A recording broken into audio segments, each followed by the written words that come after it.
episode 3 of Cooking with My Friends. I have my really good friend, Cassie Horrell? Yeah, Horrell or Horrell. Horrell. Yeah, some people like to say it that way. Okay, Cassie Horrell. Mm-hmm. Okay, I met you. Well, you're a wedding planner. You have the WeddingProCass. Yes, I'm a wedding planner, and I have this whole social media brand going on. That's how I found you. Yes, that's how most people The find me. doom scrolling on TikTok. But then we met at a Pittsburgh Brides event. Yes. The rehearsal reimagined. That was fun. That was super fun, and the food was so good. Thank you. I think I cleared my whole plate. You did. So we're going to be cooking something today. What is your level of cooking? Level of cooking, a 4 out of 10. Level of eating, 10 out of 10. Okay. Well, we're going to start. I want you to open up. Okay, I can do How the many drink. champagne bottles do you think you've opened up in your career? My career? Yeah. In total, 500. Really? I would say in 12 years. 500. Yeah. Okay. Well, we're going to be making, while you're opening that up, I think our jobs kind of intersect and coincide, being Perfect. a chef and a wedding planner. Would you say, is that what you call yourself? Yeah. I'm a wedding planner, and then I do own a mobile bar, so I'm a good drink mixer. What is the name of your mobile bar? Clink 92. How did that, like Blink 182? Clink, like when 2 glasses Oh, clink. okay. And then I own it with my husband and then his cousin. Okay. And then, well, me and her were born in 1992. He's born in 91, but we just pretend he's born in 92. So Clink 92, that's how the name came about. I'm old. What are you, like 30? 34, I just turned 34. Okay, well, congratulations. Thanks. I'm old enough to be your mom. So what I'm going to show you, let's get some bubbly going. Any tricks on pouring champagne you'd like to give the audience? I would say make sure it's chilled because nobody likes a warm glass of champagne. Thanks for joining me. I'm happy to be here. We're going to be making my favorite wedding appetizer. Okay. This is one of my favorites that I would like to eat at a wedding. Okay, what is it? Should I guess? You see the cast of characters. Something. Crostini. We're going to show you how to blanch asparagus. Okay, that's a new skill I'll be We've learning. got some brie. Okay. So you know you get asparagus wrapped in brie. Mm-hmm. I kind of make it fancier. So it's going to be crispy prosciutto, Delicious. blanched asparagus, brie, and I like to put hazelnuts, toasted hazelnuts on it. I'm in. That sounds delicious. The one time I did get fancy dressed up for a wedding. Okay. You can call this crostini to be fancy. I always call them crostinis. They're the best. It was like this thick and it had bruschetta. It was bruschetta. Oh, I love bruschetta. So I went to take a bite of it all down my dress. What color were you wearing? Don't say white. Yeah, I was wearing white to a wedding. I've seen it happen. It was a floor. I know it was probably a themed wedding, but I make mine pretty thin for that reason. And it's just olive oil, uncomfortable amount of olive oil Yum. and salt. All right, so while we're doing this, asparagus. So a lot of people would take and just do this for 3 years. Okay. So what I do, my trick, do you feel comfortable handling a knife or do you want me to show you? I think that you should show me, and then maybe I could try if there's Around it. So I leave this rubber band on. Okay. To keep it all together, and then I just take a knife and I just cut all of that off. So it saves you, don't worry easy about enough. that. That's what I do. Okay. And then the other thing I like to do is take, well, these are pretty thin and tiny. If they were thicker, I would peel the ends off to make them look fancy. I don't eat enough asparagus to know like what the normal size is. So this is pretty small. Okay. They would, the stalks on some of them are super huge. Like broccoli. Yes. Okay. So I would shave it down. As you can tell, I eat a lot of vegetables. I would like broccoli. So I have boiling water going. I'm going to drop these in the water, but I want you to tell me how the whole wedding planning. Did you start with a company or did you like wake up one day, you're like, I want to be a wedding planner? I went to school for recreation, which is like, people are like, what is that? But if you think of like going to hotels and there's like people on the pool deck that are doing the dances and they're playing with the kids. I went to school for that, and I also went to school for dance at the same time. I went to Slippery Rock University, and I always thought my whole life I'd just like work at hotels in Florida. I was like, yeah, that's where I'm going. Or that I dance in like Disney World or Universal. That's like where I thought my life was headed. And I did dance a little bit, and I worked at hotels, but then I randomly got into weddings. Like I always like loved planning things, and I shadowed the wedding department during one of my internships. Yeah. And I was like, you know what, I'm going to go for it. I'm going to apply to this like small golf club and get into weddings. And they took a chance on me. I really just faked it till I made it. And I got in there, I got hired. I'm listening. I'm just going to drop this in the boiling water for like 20 seconds. Okay. And then basically after that, I had like one taste of weddings and I was like, this is it.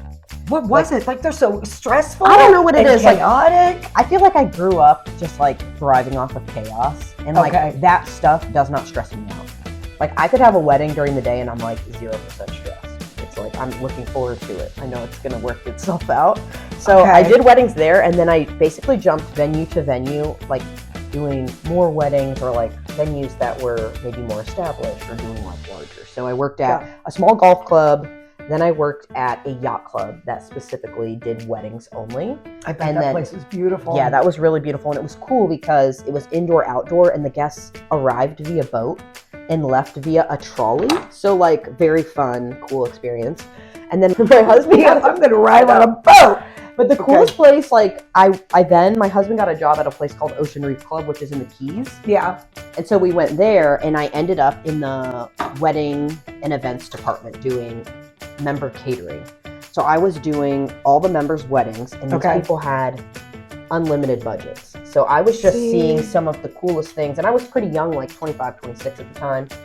I did that, and then I was doing concerts, I was doing house parties, yacht parties. Every day was something different, and all I did at that time was work. So I was just like, yeah, you need some a life. Yeah, I was just kind of like soaking it all in. And then I came back here. I was the director of events at the History Center. And yeah, I was there for 6.5 years. And then 5 years ago, I started getting on social media. And that just kind of grew. Which one did you start with? Facebook, Instagram, TikTok? Or the TikTok? Okay. Yeah, it was like during COVID, I just had my baby. And I was like, you know what? I'm going to get on and start talking about weddings because I have seen a lot and I've done a lot. Yeah. And I was like, I can totally do this.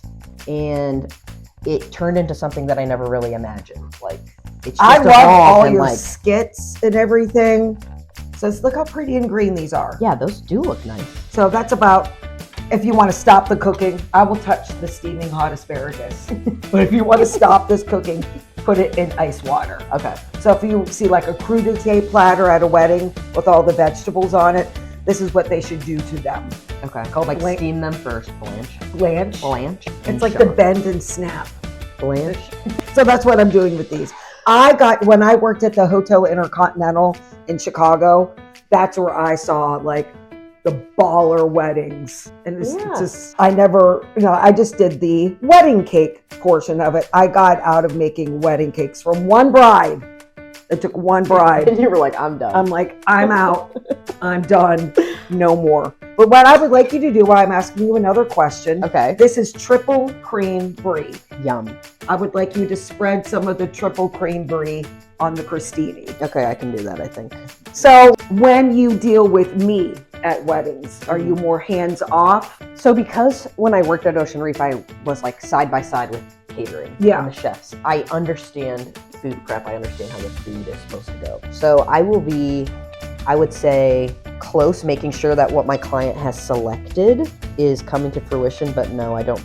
I would kind of let the vendors do their own work. You posted something, and I want to talk about it. It was about feeding vendors, and you said, don't feed the vendors at the beginning. Feed them when the bride and groom are eating. It depends on the timeline, but usually when the bride and groom are eating, big formalities aren't happening, like speeches or toasts.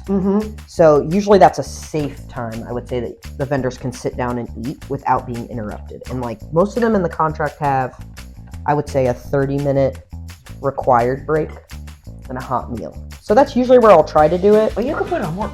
Slather that on. Yeah, we want more. I wasn't sure how much. Okay, so and you can also eat this. People always ask me, Brie, if you can eat the rind. You can eat the rind.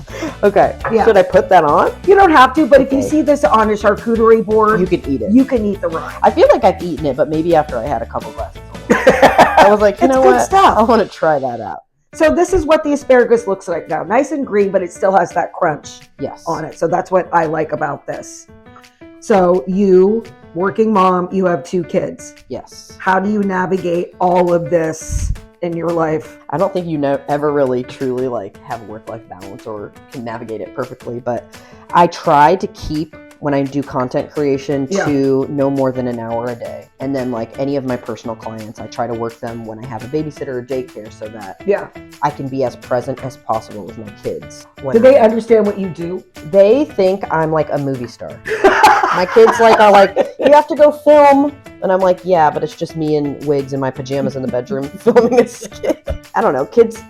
My kids see me because I'll film when they're like right there. Like if they were in the room next to me, as long as I haven't, like my kids think, I don't know what they really think that I do, but they do understand that I do weddings. At least my son does. He's old enough to like understand that sometimes I do have to go to work, or if I go to film our podcast, we have to go to the office. I was going to segue into your new podcast. How's that going? It's been really good. I have no clue. I mean, I don't know what I'm doing on social media. I have zero. What are you talking about? You have like 50 bazillion people. I know, but like I have no social media background, I would say. Whatever I think is gonna be good content, I put it out. I don't have a manager or anybody like helping me, so I'm like, well, let's just try it and see if it works. When I first tried getting on social media, I was like, I'm gonna be really curated. I'm gonna like always have my hair and makeup done. No. I tried it out. It didn't really land. I took a little break, and then I was like, you know what? I'm just gonna come on and be like 100% me, which is hair up in a bun, no makeup. You hear my kids in the background. I do, yeah. Like that's my life is like that every single day. So that's how I present my content online, and that seems to be. It's very authentic, and I think that's why I was gravitating towards you, because you can tell, like you can tell like it's rehearsed or it's practiced. I'm like, come on. So what I'm doing is you really don't want to present a guest. There you go. Here's your asparagus. So what I'm doing is I'm kind of cutting down the asparagus so it fits. Okay. But also if you want to be more, what's the word I'm looking for? Precise, you can cut these in half. That seems scary. Like, I'm not trying that. I know. You can cut them in half. And this one, like thinner. Make them thinner because you want to think about cocktail hour. People are walking around with nice dresses, and these have to be on a platter with service. I went to a wedding a couple years ago. I felt so bad for the staff. I do one of the things, my most popular appetizers is a smoked tomato soup shooter with a grilled cheese bite. That sounds delicious. Imagine on a platter walking around a crowded room. People bump into you. It's like game over. So kind of like with this, I want to think about, so when I do appetizers, I want to think about service, people eating them, and not getting so full for dinner. So those are the other things I want to segue. So podcast. Tell everybody what your podcast is called. The podcast is called Absolutely Not Another Podcast. Because everybody and their mom has a podcast. Yeah. So me and my husband were like, should we do this or not? But it is kind of, I took one of my segments off of TikTok that's really popular where I address either short stories or comments that I see in my comment section about something you should not be doing when you're planning your wedding, or as a guest, something you should not be doing. And we've kind of expanded that. And in the podcast, we talk about, there's always a juicy, dramatic story, because who doesn't love that? I love your stories. I love them. I have so many, like I probably get 25 a day of people writing in these like stories, and they're so funny. Some of them are kind of sad. Like sometimes they touch on topics that are a bit more difficult or sensitive to tell. Yeah. Sometimes they're very like lighthearted and silly. So we tell a story, and then we talk about, we've been trying to do them themed. So you're like, sometimes it's about travel. We just did a family reunion one. If you ever need an extra job out of your 57 you have already, you could be my prep cook. Perfect. So also I took some prosciutto, because again, I like to think about texture when I'm building a recipe. And prosciutto is just kind of hard to bite through because it's so fatty. Yes. So you don't want to think about people like chewing this in the prosciutto. So I just crisped it up in a pan. So we're going to put that on next. I'm going to cut a little bit for you. What's your favorite wedding appetizer? Or top 3. Okay. How about that? Because it's Pittsburgh and I see it the most, the mini pierogi kielbasa skewers. Okay. That's one of my favorites. Yeah. I also love, and this is like, people are like, this is not a high-end order, Franks in a blanket. Yeah, I love them. They're like a crowd pleaser. You can't go wrong. You can't. And then I do love a crostini. Like I love it with goat cheese on it too. Mm-hmm. Anything that has like bread or bruschetta, I love that too. So those are probably my top 3. Or mini tacos. You know when they have like the little chicken tacos? I have not seen those. I like those. So another thing I saw at a wedding, which I thought was brilliant, is the food truck at the end of the reception. So fun. Like tacos, or one of my friends has a churro one. But I think it's a great idea. So like at the end, if you didn't get enough to eat, or you're still hungry, which is always me. Yeah, I'm always hungry. And if you're having a couple drinks, it's like a nice way. A couple drinks? Sober up at the end. All right, so we're gonna I just want you to put a little bit of, look how pretty that looks already. Perfect, I can do that. I'm gonna make you use your hands. I forgot my gloves. It's been a long day. It's fine. That's why you need a wedding planner. Now, we're gonna add more color. Okay. I've already cut these in half. See? Look how beautiful. I'm gonna cut and you put them on there.